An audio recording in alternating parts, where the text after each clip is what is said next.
So have we conformed to the world in which we live? Do we look more like the world than we do Jesus Christ? Would anybody want to answer that question? What do you think the answer to that question is? Yeah.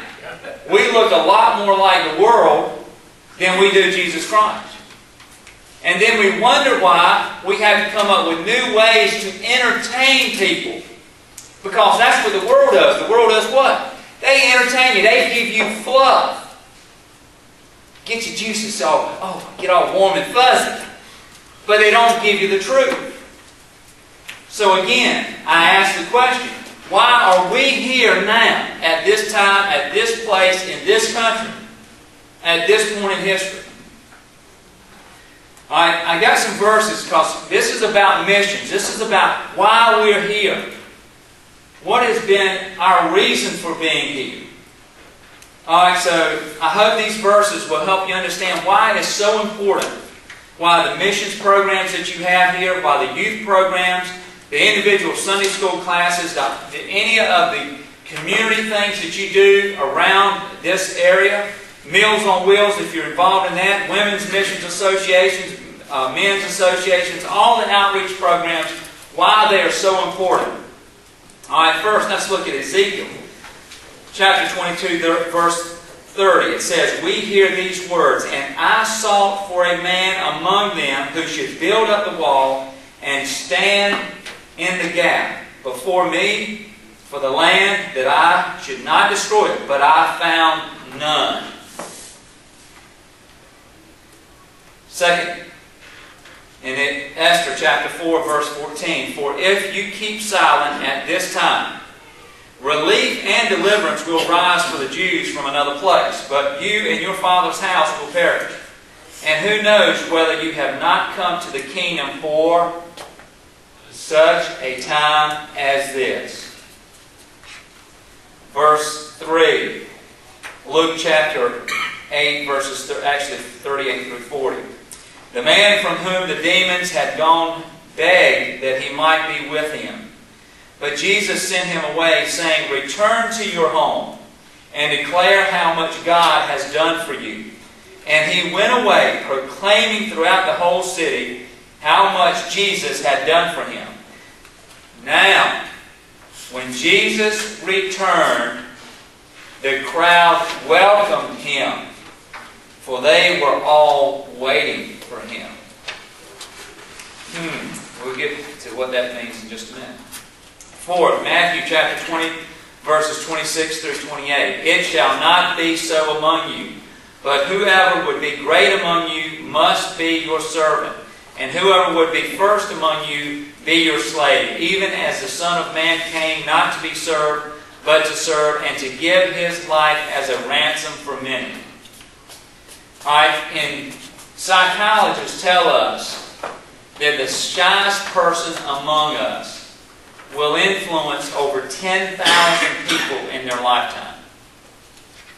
Okay, think about that. The shyest person that you know is going to influence over 10,000 people in their lifetime.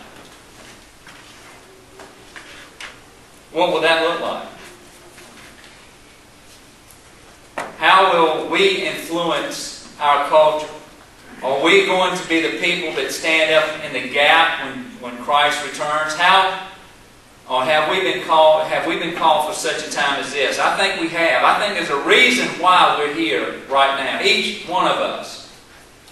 God is using the things of this world right now, the economy, terrorism, all of the things are designed to refocus us on Him. There's a reason why all this has happened. You know, all the struggles that we all face right now, and we are just beginning to taste the struggles. It's going to get intense. It's going to get ugly.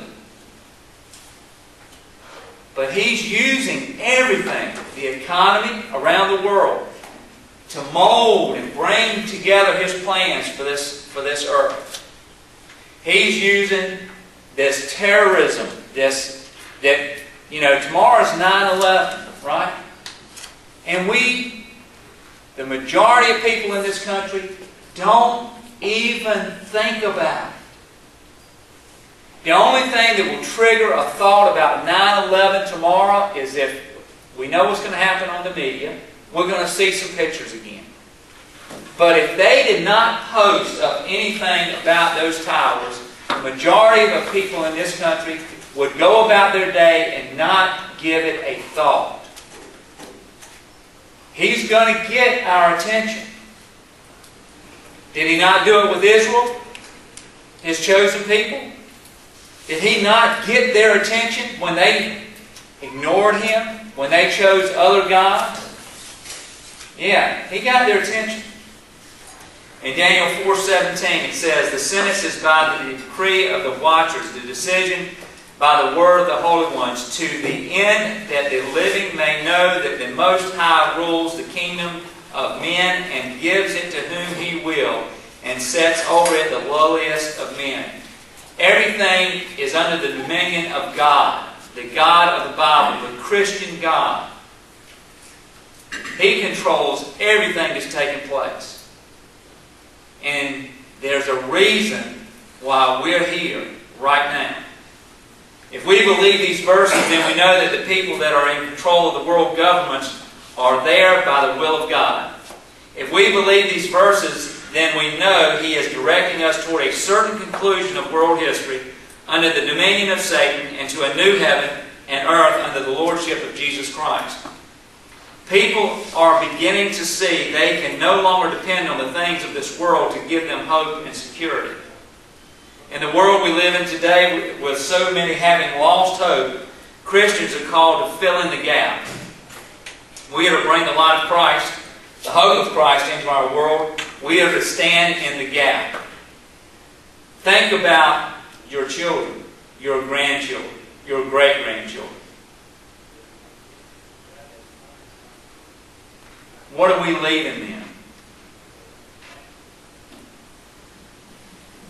The kids right now, one of the leading causes of death among teenagers is suicide. Why?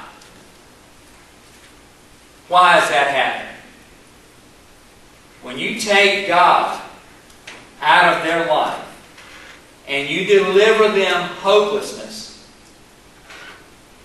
that's all they see. And so what choice do they have? We've got classes in this United States being taught in our high schools that will teach a young person how to commit suicide. At one of the schools where that class was taught, they had 5 suicides within a month. But yet, where are the Christians? We've aborted over 40 million babies in this country. You know, we talk about Hitler. We talk about Stalin. We talk about all these people that we have demonized and just made these ugly monsters, but yet we've killed more, way more than they ever did. And things are lining up right now that abortion on demand will be funded by your tax dollars. It's going to happen. It's going to happen. If we don't stand in the gap.